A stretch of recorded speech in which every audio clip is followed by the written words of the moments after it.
Hello दोस्तों, जय हिंद। कैसे हैं? नमस्कार साथियों। कल मैंने आपको बताया था कोशिका सेल, कोशिका का अध्ययन करना साइटोलॉजी कहलाता है। हम बताया था कि इसका जो है कोशिका का अध्ययन कई सारे क्षेत्रों में, कोशिका का खोज, जीवित कोशिका खोज और मृत कोशिका खोज, लेकिन कोशिका का खोज का श्रेय जो है रॉबर्ट हुक को ही जाता है। दोस्तों, आज हम बताने वाले हैं पाचन तंत्र। कोशिका के अंतर्गत कई सारी बातें सामने आया है। आज का जो टॉपिक है वो हम बताने वाले हैं पाचन तंत्र। पाचन तंत्र का मतलब है हमारे पेट तक पहुंचने की रास्ता। सबसे पहले भोजन को हम लोग क्या करते हैं, हाथ से सहन करके फिर कहाँ लेते हैं, मुंह में। मुंह के माध्यम से फिर कहाँ से, आमाशय, पेट तक आता है। फिर पेट से क्या करता है, यकृत उसका परिसंचरण करता है, फिल्टर करता है। फिल्टर करके सारे रस को क्या करता है, भोजन का सारे रस को एक जगह कर लेता है। और एक जगह करने के बाद फिर क्या करता है, बचे हुए जो अवशिष्ट रह जाते हैं उसको फिर हम लोग क्या करते हैं, उत्सर्जन कर जाते हैं। तो वही होता है कारक पाचन तंत्र। मुख, पहले मुंह में भोजन जाता है, कहाँ, मुंह में। उसके बाद फिर आमाशय, आमाशय होते हैं आंख पर यानी पेट पर पहुंचता है। यकृत क्या करता है, वहां पर फिल्टर कर जाता है, सारे भोजन का रस, ब्लड, पानी, इन सब का क्या करता है, खींच लेता है। तब कारक क्या करता है, ये सारे समूह जो होता है क्या कहलाता है, पाचन तंत्र कहलाता है। तो आपसे पूछा जाएगा पाचन तंत्र क्या है, तो आपको बताना है मुख, आमाशय, यांत एवं यकृत के जो एक समूह है वही क्या कहलाएगा, पाचन तंत्र है। जैसे हम लोग क्या करते हैं, एक हॉल बनाते हैं, हॉल में कई तरह के सामान रखते हैं, उसका गेट, खिड़की, गेट बनाते हैं, खिड़की बनाते हैं, अलानी पलानी बहुत सारी चीज बनाते हैं। तो उस सारा मिल करके क्या बनता है, एक हॉल बनता है। उसी प्रकार एक जो होता है पाचन तंत्र, इसमें क्या है, मुख है, आमाशय, यकृत आदि सारे एक समूह होकर के क्या बनाता है, ये पाचन तंत्र का निर्माण करता है। करेक्ट। इसी प्रकार जीव में कोई भी जीव जंतु है उसमें जो है श्वसन, सांस लेने की क्षमता होती है। सांस लेने की जो क्षमता होता अंग होता है वही क्या कहलाएगा, जैसे मनुष्य का श्वसन अंग नाक है, उसका केचुआ का श्वसन है, उसका त्वचा है। तो वो लोग सांस लेने का जो काम करता है, सब जीव जंतु का सांस लेने की प्रक्रिया अलग अलग ढंग से होता है।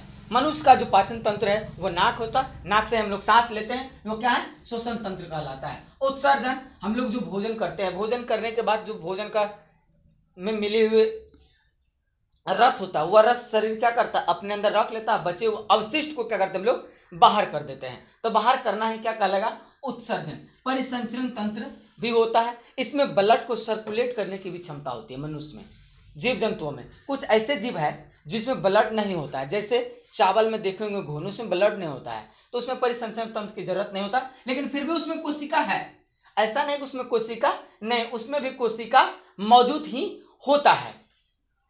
कहा कि सभी अंग मिलकर जीव क्या करता है, सबसे पहले एक शरीर का निर्माण होने के लिए सबसे पहले क्या चाहिए, कोशिका। फिर उत्तक, उत्तक से क्या होता है, मेरा शरीर का निर्माण होता है। तो क्या कहलाता है, इसी प्रकार जो है जीव या विष्टि का निर्माण होता है। क्या कर रहा है, सभी अंग तंत्र मिलकर, हमारे बॉडी जो पार्ट है, बॉडी के पार्ट, सारे अंग मिलकर के, हाथ, कान, नाक, मुंह, दांत, आंख, जबड़ा, फेफड़ा, किडनी, लीवर, बाल। तो क्या बताया कि जो शरीर का जितने हमारे सारे अंग है, सभी अंग मिलकर के क्या करते हैं, एक शरीर का निर्माण करता है। या जीव निर्माण कहिए, जीव या व्यष्टि का निर्माण करते हैं, यानी पूरे बॉडी का निर्माण करते हैं। कहा कोशिका का खोज, सेल का खोज सर्वप्रथम रॉबर्ट हुक ने ही किया था। वो भी रॉबर्ट हुक ने मृत कोशिका का खोज किया था, लेकिन चाहे जीवित हो या मृत, कोशिका का खोज का श्रेय रॉबर्ट हुक को ही जाता है, जो 1665 ईस्वी में किया था रॉबर्ट हुक ने। तो दोस्तों, आपसे पूछा जाएगा कि बताइए कोशिका का खोज कब और किसने किया, तो आपको बताना है कोशिका का खोज 1665 ईस्वी में रॉबर्ट हुक ने किया था। अगला कह रहा है 1674 में ल्यूवेन होवेक ने, कौन, एक वैज्ञानिक हुए ल्यूवेन होवेक ने, अपने माइक्रोस्कोप की सहायता से, उन्होंने माइक्रोस्कोप की सहायता से यह पता लगाया कि जो कोशिका होते हैं वह स्वतंत्र है या फिर परतंत्र है, या खुद जीवित है कि मृत है। ऐसे कई सारी चीजों का पता लगाया। करा की सहायता से स्वतंत्र कोशिका जैसे जीवाणु, प्रोटोजोआ, बैक्टीरिया, ऐसे कई सारे जीवों का, जीवाणु, उन्होंने क्या किया, कोशिकाओं का खोज किया। उन्होंने देखा कि सारे जीव जो है क्या है, जीवित है। कुछ इसका मरने का कारण हो जाता था, ये भी बताया। 1831 ईस्वी में रॉबर्ट ब्राउन ने भी बताया कोशिका के विषय में। तो रॉबर्ट ब्राउन ने यह बात बताया कि प्रत्येक कोशिका में एक केंद्र होता है।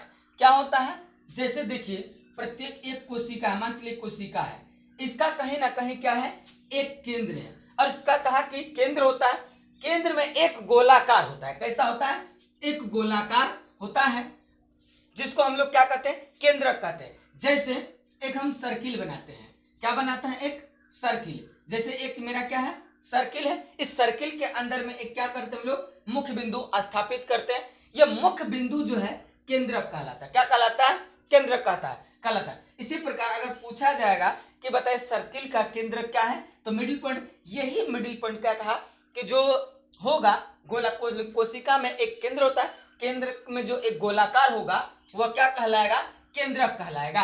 यानी कि चारों ओर से जो बीच वाला भाग है वही केंद्रक कहलाएगा होता है। अब 1839 में पुरकिंदे भी एक वैज्ञानिक हुए।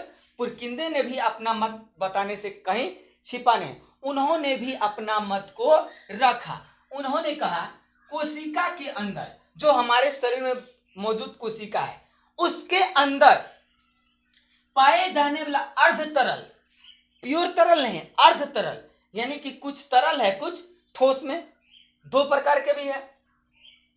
अर्ध तरल दानेदार सजीव पदार्थ को प्रोटोप्लाज्मा या जीव द्रव कहा।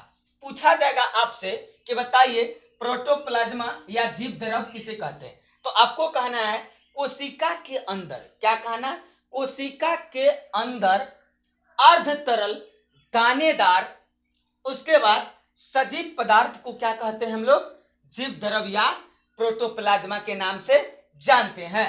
अब कोशिका का सिद्धांत, दोस्तों कोशिका का सिद्धांत दो व्यक्तियों के द्वारा, दोनों व्यक्तियों ने एक ही प्रकार की बात कही और दोनों अपने अध्ययन में जाकर के देखा, दोनों का अध्ययन एक ही था, तो वही क्या कहलाया, कोशिका सिद्धांत कहलाया। सबसे पहले आया कोशिका सिद्धांत के लिए स्लाइडेन। कौन है, स्लाइडेन। ये जो थे वनस्पति वैज्ञानिक थे, इन्होंने वनस्पति पेड़ पौधों में देखा कि बहुत सारे कोशिका मिल करके क्या करता है, छोटी छोटी कोशिका, सूक्ष्म कोशिका मिल करके पादपों का निर्माण करता है, यानी पेड़ पौधों का निर्माण करता है। तो ये बात कहा कौन, स्लाइडेन। स्लाइडेन ने जब देखा कि कई सारे, कई लाख हजार कोशिका, एकदम छोटा छोटा पार्टिकल मिल करके क्या करता है, एक पेड़ पौधे का निर्माण करता है। वह जो बना होता है कोशिका का बना होता है। लेकिन फिर जो है 1834 में स्वान नामक वैज्ञानिक था, जो प्राणी वैज्ञानिक था। क्या था, वो प्राणी वैज्ञानिक। प्राणी वैज्ञानिकों ने बताया कि जंतु का जो शरीर होता है, जंतु का भी शरीर छोटे छोटे सूक्ष्म जीवाणुओं से ही बना होता है, सूक्ष्म जीव से बना होता है, और सूक्ष्म कोशिका के कारण ही ये बना होता है। ये क्या होता है, प्राणी का भी शरीर कैसे बना होता है, सूक्ष्म कोशिका से, एकदम छोटा छोटा पार्टिकल की तरह, जो हमको नंगी आंखों से दिखाई भी दे नहीं पाएगा। तब जाकर के क्या होता है, शरीर का निर्माण होता है। ये दोनों का मत जो है एक ही हुआ, दोनों जाकर के जब देखा, मत मिलाया, दोनों का मत एक ही था। यही मत जो है क्या कहलाया, कोशिका सिद्धांत कहलाया। देखिए क्या कहा कि 1861 ईस्वी में एक वैज्ञानिक है, उसका नाम था मैक्स सुल्ज। मैक्स सुल्ज का जो मत था, इनका मानना था कि कोशिका जो होते हैं, कोशिका प्रोटोप्लाज्म का एक पिंड है। इन्होंने देखा और पाया अपने सिद्धांतों में कि कोशिका में जो क्या होता है, एक क्या होता है, प्रोटोप्लाज्म का एक क्या होता है, पिंड होता है, जिसमें एक केंद्रक भी होता है। यह बात अभी हम तुरंत बताए, क्या होता है इसमें, एक केंद्रक है। जैसे ये क्या है, एक प्रकार का पिंड नुमा है, इसके अंतर्गत जो है सारे क्या करते हैं, अवस्थित होता है, इसी में सारा काम होता है। तरह उत्तक, उत्तक जो क्या होता है, एक ही जैसा, मान लो दो गो चीज है, एक ही जैसा एक ही काम कर सकता है, वो उत्तक। जैसे क्या कर रहा है, एक सी रचना, एक ही जैसा रचना हो और एक जैसा काम, एक जैसा संरचना, एक जैसा काम करने वाला जितना भी कोशिका है, उस सब क्या कहलाएगा, कोशिका का समूह जो होगा उत्तक कहलाएगा। मतलब एक जैसा काम करने वाला और एक जैसे संरचना का यह जो समूह होता है वह क्या कहलाएगा, आपका उत्तक कहलाएगा। दोस्तों ये जो फोटो आप देख रहे हैं, यह फोटो है मानव की रक्त कोशिका। मनुष्य में जो है खून पाया जाता है, अर्थात रक्त, ब्लड पाया जाता है। ब्लड देखिए होता है जो WBC RBC इस प्रकार पाया जाता है। White blood corporation, red blood corporation, ये जो होता है श्वेत रक्त कणिका और लाल रक्त कणिका। इसमें जो देखिए दो तरह के हमने बताया कि कोशिका में जो है जब देखा गया कि कोशिका में क्या होता है, एक तरल सी पदार्थ भी पाया जाता है। क्या पाया जाता है? तरल पदार्थ पाया, जो पुरकिंदे ने 1800 कब बताया था? पुरकिंदे ने 1839 में ये बताया कि जो कोशिका होता है उसमें कोशिका के अंदर पाए जाने वाला अर्ध तरल एवं क्या रहता है, दानेदार जो सजीव पदार्थ होता है, तो इसमें क्या पड़ता है, इसी पर जो देखा गया अर्ध तरल है और कुछ सजीव भी पदार्थ है।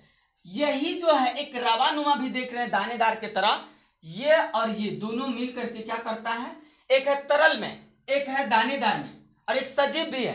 तो सजीव क्या, इसका पॉइंट पे पॉइंट यही तही रहता है। तो ये क्या है, अलग अलग कोशिका। इस सब का काम जो है क्या है, इसको आरबीसी के नाम से हम लोग जानते हैं। क्या जानते हैं?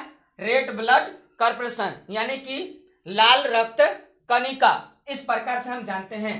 तो ये होता है। अब उसके बाद आता है, देख सकते हैं जो हम लोग का ब्लड है उसके बीच में एक खाली स्थान होता है। वेन जो होता है इस तरह के नास घुसेल एकदम मोटका रस्सी के तरह, उसमें कुछ खाली स्थान पे रहता है और उसमें छोटा छोटा पार्ट होता है कोशिका का ही, जो उसमें होता है।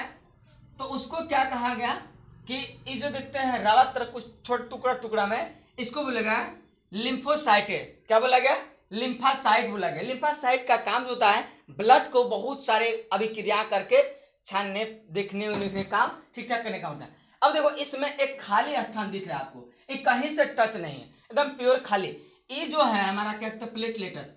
प्लेटलेटस का मतलब है सीधा, आप लोग को एक बात बताते हैं, जब मच्छर उच्छर काट लेता है तब बुखार हो जाता है। क्या होता है ना, कहता प्लेटलेटस डाउन हो गया, यानी खून की जो गति था वह क्या हो गया, धीमा पड़ गया, ठंडा जाता है, बुखार होता है। प्लेटलेटस के माध्यम से ही ये जो है शरीर में हमारा रोग फैलता है, मच्छर काटने से, मक्खी काटने से, फफूंद के, इन सब का जो संपर्क होता है किससे होता है, प्लेटलेटस के माध्यम से। और प्लेटलेटस के माध्यम से क्या करता है, हमारा पूरा शरीर में बीमारी को फैलाता है। तो प्लेटलेटस का जो है इसको ठीक रखना चाहिए, प्लेटलेटस सही होना चाहिए, हमेशा ठीक ठाक रखना चाहिए, जांच कराते रहना चाहिए प्लेटलेटस का, ये होता है।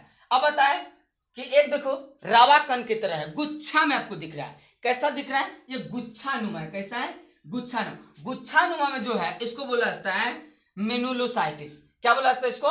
मेनुलोसाइटिस के नाम से जनत। इन सबका जो है आपको ध्यान में रखना है कि मानव की रक्त कोशिका है, मानव में जो है लाल रक्त कणिका पाया जाता है। लाल कैसा पाया जाता है? लाल रक्त कणिका पाया जाता है। मानव में कैसा रक्त पाया जाता है? लाल रक्त कणिका पाया जाता है। लेकिन कुछ जीवों में लाल के जगह श्वेत भी पाया जाता है।